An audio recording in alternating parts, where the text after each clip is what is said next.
We are told we live in the most connected era in human history.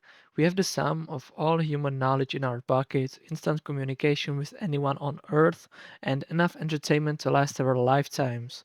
By every objective metric, the internet is better than it's ever been. So, why does it feel so empty then? I'm 17. I wasn't around for the early days of the web. The era people always get nostalgic about. I don't care about the sound of a dial-up modem or the chaos of MySpace, but I can tell you that even in my lifetime, something fundamental has broken. We have moved from the internet that was a tool we used to a tool that uses us. And look, I'm from Europe, so English wasn't my first language. Sometimes I struggle to find the exact words for how I feel, but you don't need a perfect vocabulary to see that the current state of the web is just wrong. It happened so slowly we barely noticed. We traded freedom for convenience and personality for user experience.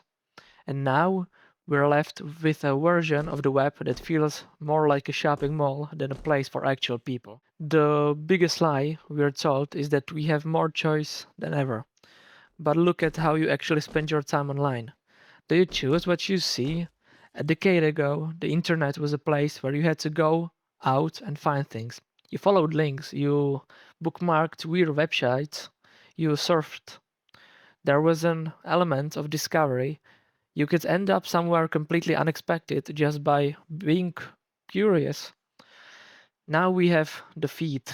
Whether it's YouTube, Instagram, or TikTok, the experience is the same. You open the app and you wait for the algorithm to tell you what you're interested in today. We have stopped being explorers and started being consumers. We sit there scrolling while a machine calculates exactly how much dopamine it needs to drip feed us to keep us from closing the tab. When the algorithm chooses for you, you stop growing.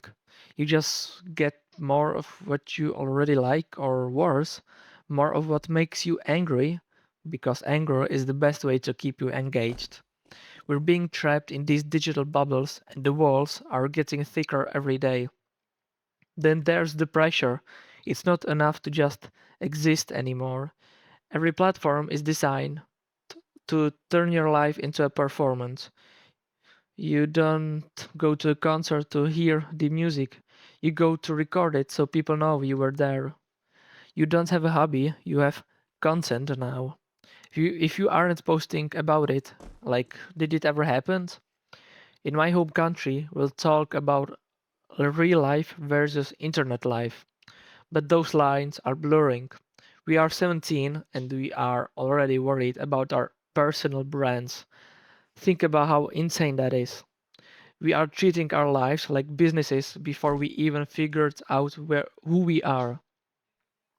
It's created this culture of constant, exhausting perfection.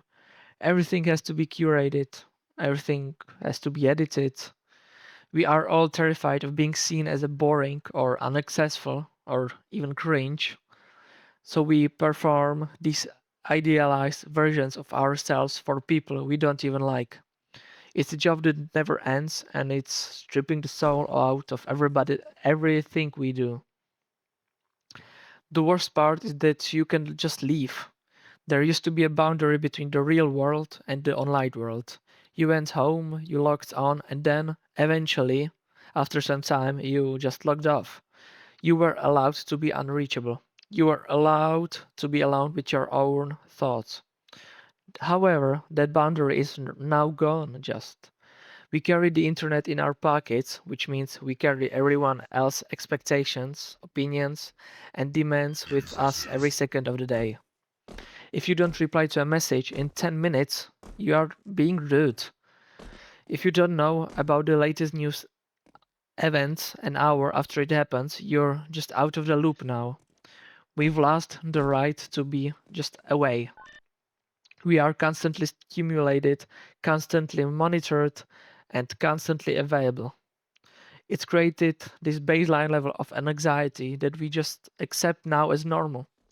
We are never fully present anywhere because we are always halfway inside our phones and just staring at the screen.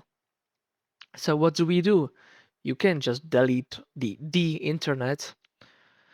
It's to integrate it into our lives for school, for work, for staying in touch with people. But we can stop treating like it's the only word that matters. We need to start being intentional again. We need to stop letting the feed dictate our reality. Go find a website that doesn't have an algorithm. Read a book that isn't trending. Talk to someone without recording it. The old internet wasn't better because the technology was cooler. It was better because it was a choice. It was something we did, not something that happened to us. I'm 17 again, and I'm tired of being a data point for a tech giant. I want my curiosity back. I want my privacy back. And mostly, I want the internet to be a place where we can just go and learn and connect. Not a place where we go to disappear.